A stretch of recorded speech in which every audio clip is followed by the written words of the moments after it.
Bienvenue sur cette chaîne YouTube de Métamédecine francophone. Je m'appelle Rossella Schneider-Malpangotti. Je travaille comme naturopathe, psychopédagogue et consultante en métamédecine. Et c'est de métamédecine qu'on va parler dans ces vidéos. Nous allons parler des clés de la métamédecine, les clés qui nous permettent de comprendre la signification émotionnelle qu'il y a derrière nos symptômes. Souvent on me dit, mais Rossella, moi je crois pas à ces choses-là. Et je dis, tu fais bien de ne pas croire, parce que c'est pas une question de croire ou de ne pas croire, mais de comprendre comment notre corps fonctionne. Nous allons donc découvrir quelles sont les bonnes questions à se poser pour comprendre la signification émotionnelle des malaises et des symptômes. Et on va découvrir tout ça, un système après l'autre, pendant 8 vidéos. À bientôt!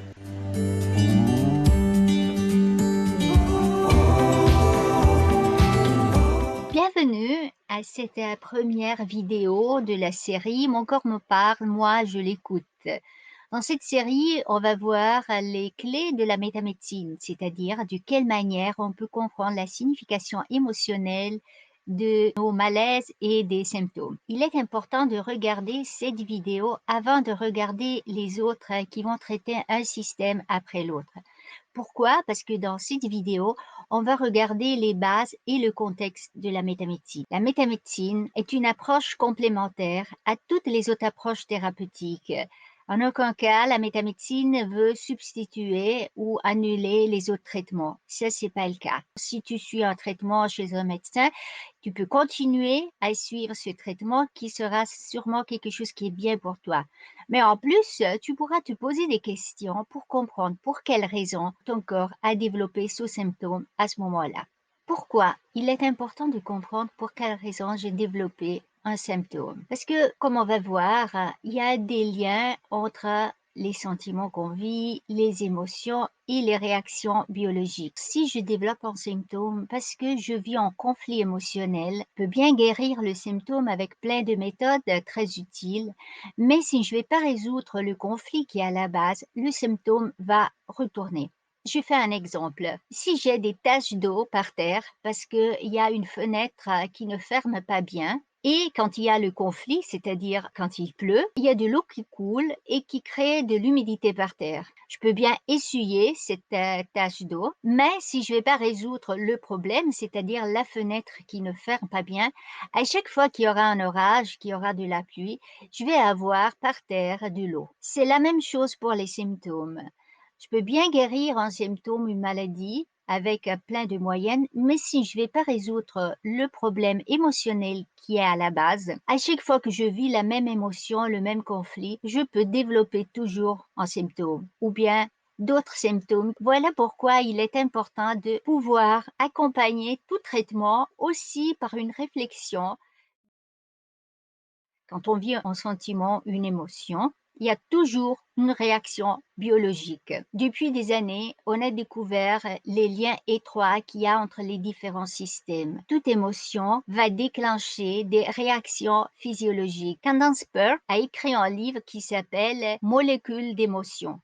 Elle a découvert par ses études que à chaque émotion, il y a des réactions biologiques, physiologiques qui se déclenchent au niveau de la libération d'hormones dans notre système.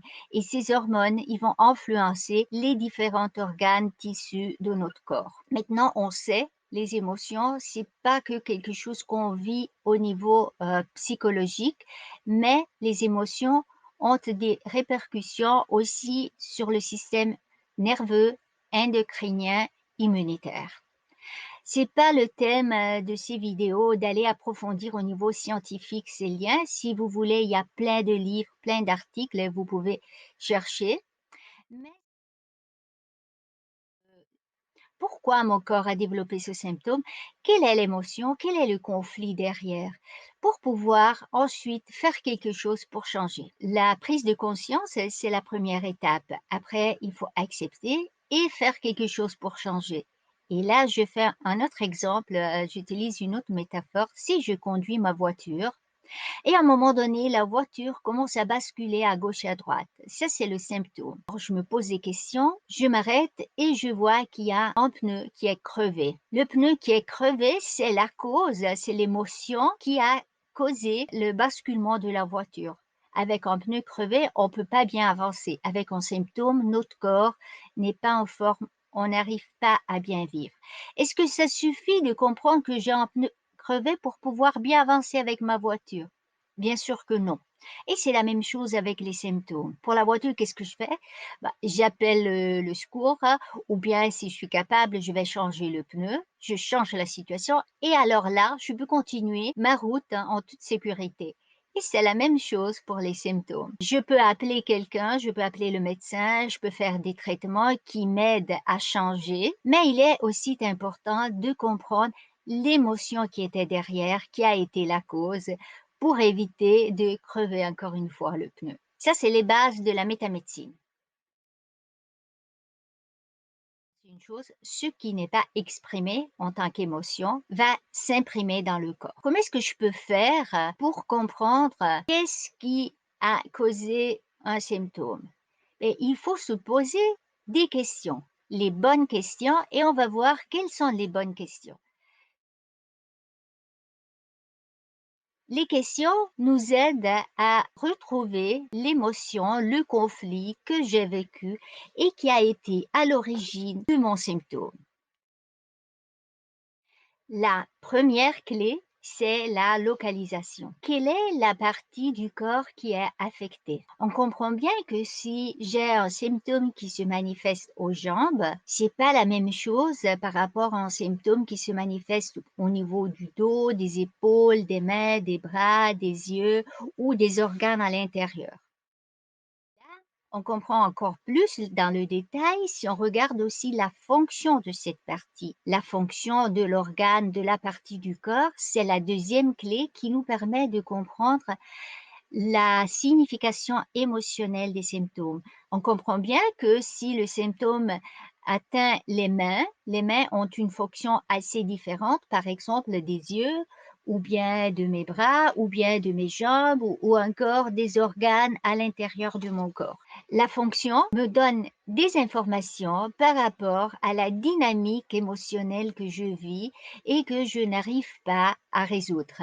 Par exemple, si c'est les jambes qui sont atteintes, ben c'est quoi la fonction des jambes? C'est d'aller en avant, c'est de marcher. Alors, se pourrait-il que si j'ai des atteintes aux jambes, j'ai des symptômes qui se développent aux jambes, se pourrait-il que je vis des situations dans lesquelles je ne sais pas comment avancer, comment aller en avant. Je me sens peut-être bloquée ou bien j'aimerais aller un peu plus vite dans une situation. Par contre, si le symptôme affecte mes bras, à quoi ça sert les bras? Les bras, ça sert à faire des choses. Alors voilà que ça peut être quelque chose qui a à voir avec ce que je fais. Si le symptôme dont je souffre touche par exemple ma peau, la peau, à quoi ça sert? La peau, c'est vraiment l'organe qui sépare l'intérieur de l'extérieur.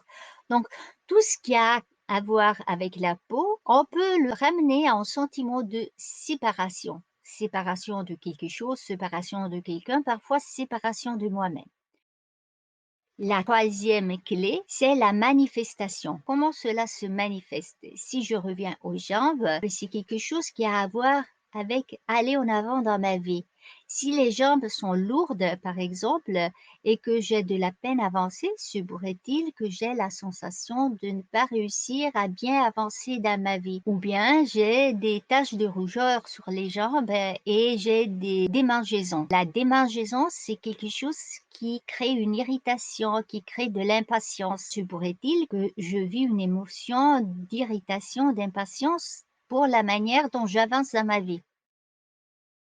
La quatrième clé qui est très importante, c'est le contexte.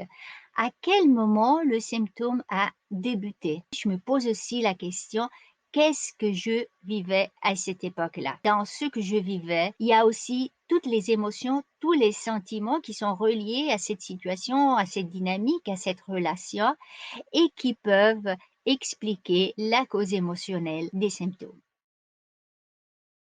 Ce qui est très important à rappeler, il n'y a pas un lien direct de cause à effet. La métamédecine n'est pas une approche déductive. Je fais un exemple pour expliquer ça. Souvent, il y a des gens qui me disent: «Oh, celle-là, tu connais la métamédecine, j'ai cette douleur, j'ai ce symptôme, qu'est-ce que cela veut dire?» Et ma réponse est toujours: «Je ne sais pas». Pour quelle raison je ne sais pas? Parce que je connais pas ton histoire, je connais pas ce que tu as passé, je connais pas les émotions que tu as vécues. C'est pas le symptôme en lui-même qui donne la réponse, c'est les émotions qui sont liées à ce symptôme qui donnent la réponse.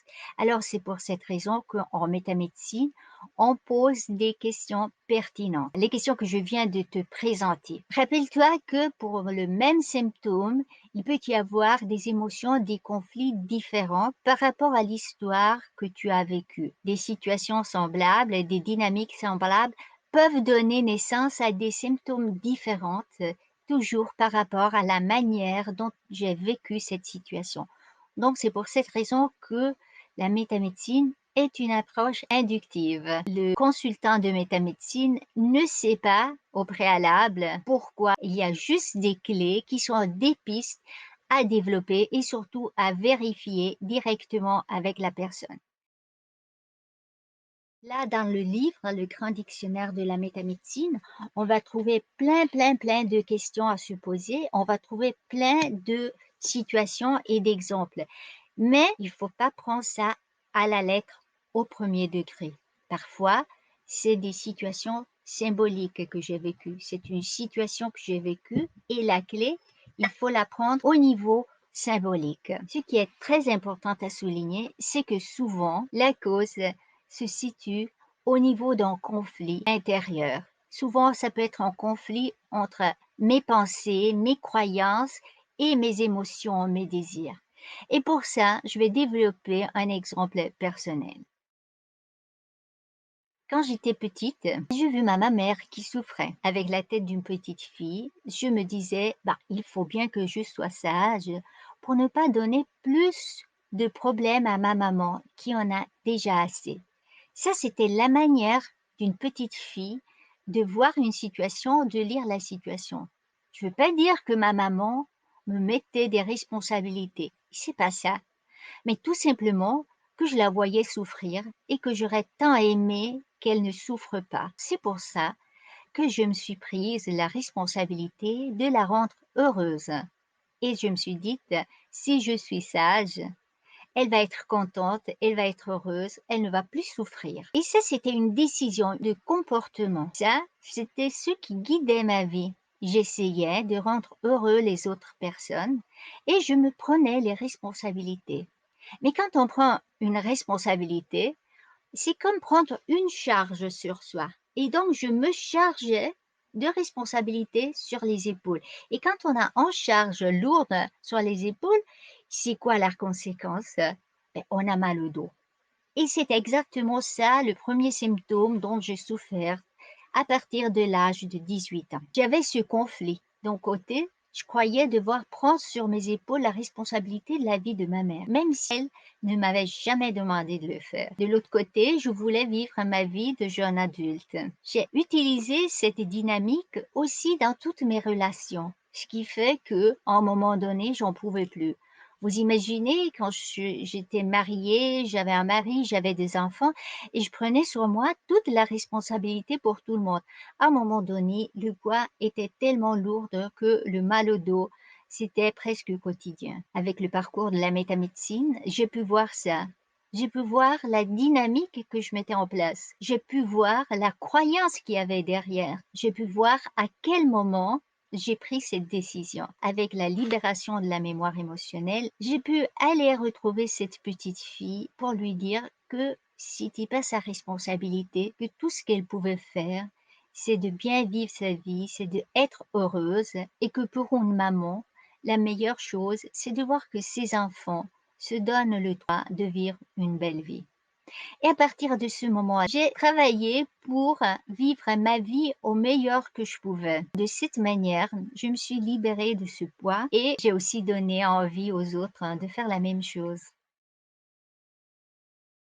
On va voir maintenant, assez rapidement, les clés de base des différents systèmes. On va développer chaque système plus dans les détails dans les autres vidéos qui seront proposées tous les 15 jours sur cette chaîne. Si on regarde par exemple le système urinaire, il y a une fonction du système urinaire qui est très ancienne.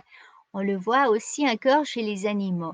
C'est celui de délimiter son territoire. Alors, quand il y a des problèmes, au niveau du système urinaire, il est toujours très important de se poser la question, est-ce que je vis des conflits par rapport à mon territoire, soit mon territoire physique ou aussi mon territoire émotionnel? Si on regarde le système digestif, c'est vraiment prendre de la nourriture, la transformer, l'assimiler, la garder en soi et éliminer tout ce qui nous convient pas. Si on a des problèmes au niveau digestif, on peut se poser des questions par rapport à la manière dont je reçois ce qui est autour de moi, le monde, dans la manière dont je digère les situations que je vis, dans la manière où j'arrive à garder ce qui est important pour moi et à lâcher prise, à laisser partir ce qui ne me convient pas. Le système respiratoire,